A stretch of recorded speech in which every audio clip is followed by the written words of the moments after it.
Tamil court room drama OTT release ചെയ്തിട്ടുണ്ട്. നമ്മുടെ പ്രിയാമണിയുടെ good wife. So good wife പറയുമ്പോൾ നല്ല ഭാര്യ. ജിയോ ഹോട്ട്സ്റ്റാറിലാണ് സ്ട്രീം ചെയ്യുന്നത്. 6 എപ്പിസോഡ് ഉണ്ട്. എല്ലാ എപ്പിസോഡും ഏകദേശം അരമണിക്കൂറോളം ഉണ്ട്. രേവതിയാണ് ഈ സീരീസ് ഡയറക്ട് ചെയ്തിരിക്കുന്നത്. Thanks to Revathi. ആദ്യം തന്നെ എടുത്തു പറയാലോ. യൂഷ്വലി ഉറങ്ങാൻ വളരെ ബുദ്ധിമുട്ടുന്ന ഒരാളാണ് ഞാൻ. എന്നെ 20 മിനിറ്റ് ആയപ്പോഴേക്കും ഉറക്കാൻ നിങ്ങളെ കൊണ്ട് പറ്റി വെച്ച ഹാറ്റ്സ് ഓഫ് ടു എന്നേ ഞാൻ പറയുള്ളൂ. എന്തേ 6 എപ്പിസോഡിൽ നിർത്തിയെന്ന എന്റെ ക്വസ്റ്റ്യൻ. ഒരു 20-30 എപ്പിസോഡ് ഇറക്കായിരുന്നില്ലേ? എന്നാൽ 2 മാസം സുഖമായി കിടന്ന് ഉറങ്ങായിരുന്നു. കാണാൻ തുടങ്ങിയിട്ട് കുറെ ദിവസമായി. ഇന്നാണ് തീർന്നത് മാത്രം. ഇതിനെ കോർട്ട് റൂം ഡ്രാമ എന്നൊന്നും പറയാൻ പറ്റില്ല. ഇതിന് വേണമെങ്കിൽ ഒരു കുടുംബ നാടകം എന്ന് വേണമെങ്കിൽ പറയാം. ഒരു സിംഗിൾ സെന്റൻസിൽ പറയണം വെച്ചാൽ good wife provides good sleep എന്ന് വേണമെങ്കിൽ പറയാം. ആദ്യം ഒരു സാധനമാണ്. ഇതിൽ എവിടെ കോർട്ട് റൂം ഡ്രാമ? രണ്ട് വക്കീലന്മാർ തമ്മിൽ ഹീറ്റഡ് ആർഗ്യുമെന്റ് ഒന്നും ഈ സീരീസിൽ കാണാനില്ല. പ്രിയാമണി വാദിക്കുന്നുണ്ടാവും, അതിന്റെ ഓപ്പോസിറ്റ് ഒരു നിർഗുണം വാദിക്കുന്നുണ്ടാവും. സോ പ്രിയാമണി എന്ത് പറഞ്ഞോ അതൊക്കെ സമ്മതിച്ചു കൊടുക്കുന്ന ജഡ്ജ് ചെയ്യുന്നുണ്ടാവും. ഇതാണ് ഇതില്. ആൻഡ് 3-4 എപ്പിസോഡ് ആവണം ഈ കോർട്ട് പറയുന്ന സാധനം തന്നെ ഒന്ന് കാണിക്കാൻ വേണ്ടിയിട്ട്.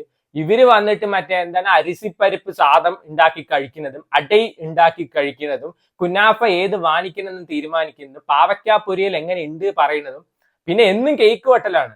ഒന്നെങ്കിൽ ആരെങ്കിലും ബർത്ത്ഡേ ആയിരിക്കും, അല്ലെങ്കിൽ വെഡിങ് ആനിവേഴ്സറി ആയിരിക്കും, അല്ലെങ്കിൽ ആരെങ്കിലും അടിയന്തരമായിരിക്കും. സോ 4-5 എപ്പിസോഡ് ഈ സാധനം തന്നെയാണ് കാണിക്കുന്നുണ്ടായിരുന്നത്. സോ കോർട്ട് റൂം ഡ്രാമ എന്ന് പകരം കുടുംബ നാടകം എന്ന് പറഞ്ഞു കഴിഞ്ഞാൽ നന്നായിരുന്നു.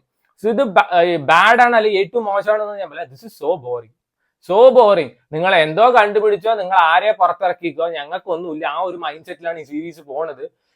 കോർട്ട് റൂം ഡ്രാമ പറയുമ്പോൾ ആദ്യം നമുക്ക് ഓർമ്മ വരുന്നത് ക്രിമിനൽ ജസ്റ്റിസ് ആണ്. അതിൽ ആ പങ്കജ് ത്രിപാഠിയുടെ ക്യാരക്ടർ പോയിട്ട് ഓരോന്ന് കണ്ടുപിടിക്കുന്നത് നല്ല രസത്തിലാണ്.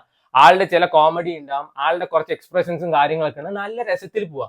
ഇത് പ്രിയാമണി എന്തിനോ വേണ്ടി ഒരു വണ്ടി എടുത്ത് ഓടുന്നു. അവിടെ വേറെ കുറെ വക്കീലന്മാർ എന്തൊക്കെയോ ചെയ്യുന്നു. നമ്മുടെ ഭർത്താവ് ജയിലിൽ കിടക്കുന്നു. പിന്നെ എന്തൊക്കെയോ കാണിക്കുന്നത്. അതാണ് ഈ സീരീസ്. സോ ഇത് വന്നിട്ട് ഒരു അമേരിക്കൻ സീരീസ് ആയ ഗുഡ് വൈഫിന്റെ അഡാപ്റ്റേഷൻ ആണ് വേണ്ടി കാണിക്കുന്നത്. ഇതേ സാധനം തന്നെയാണ് കജോളിന്റെ ദ ട്രയൽ പറഞ്ഞിട്ട് കുറച്ച് കൊല്ലം മുമ്പ് ഇറക്കിയിട്ടുണ്ടായിരുന്നത്. പിന്നെ അത് വന്നിട്ട് മലയാളം, ഹിന്ദി, തമിഴ്, തെലുങ്ക് എല്ലാ ഭാഷയിലും അവൈലബിൾ ആണ്. പിന്നെ എന്തിനു വീണ്ടും തമിഴിൽ അതേ സാധനം ഇറക്കിയിരിക്കുന്നത്? നമ്മൾ അത് കാണില്ലേ? എനിക്ക് അറിയാനായിട്ട് ചോദിക്കുകയാണ്. നിങ്ങൾക്ക് ഇത്രയും പൈസ ഇങ്ങനെ കുമിഞ്ഞു കൂടി കിടക്കണം വെച്ചാൽ സാധാരണക്കാരെ സഹായിക്കുക. അവരെങ്ങനെ ഒരു നേരത്തെ ഭക്ഷണമെങ്കിലും കഴിക്കട്ടെ. ഇത് എന്തോന്നടേ, ഹിന്ദിയിൽ ഒരു സാധനം ഇറക്കും, അത് എല്ലാ ഭാഷയിലും ഇറക്കും. തമിഴിൽ അതേ സാധനം തന്നെ വീണ്ടും ഇറക്കും, അത് എല്ലാ ഭാഷയിലും ഇറക്കും.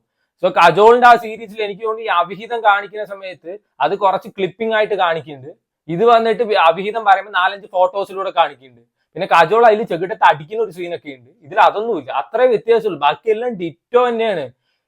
ഇവർക്കൊക്കെ എന്തിന്റെ പ്രാന്താണെന്ന് എനിക്ക് മനസ്സിലാവാത്തത്. സോ വേണ്ടവർ കണ്ടു നോക്കുക.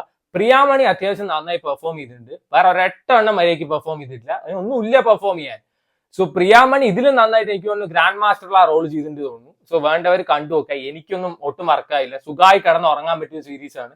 പുറത്ത് നല്ല മഴ, നല്ല തണുപ്പ്, കൂടെ മറ്റേ നമ്മുടെ ഗുഡ് വൈഫ് സീരീസും അന്തസ്. വേറെ ഒന്നും പറയാനില്ല. സോ വേണ്ടവർ കണ്ടു നോക്കുക. എനിക്ക് വർക്കായില്ല എന്നേ പറഞ്ഞു. ചിലവർക്ക് ഇത് ഭയങ്കര ഇഷ്ടം. So please try it out. ഹോട്ട്സ്റ്റാറിൽ അവൈലബിൾ.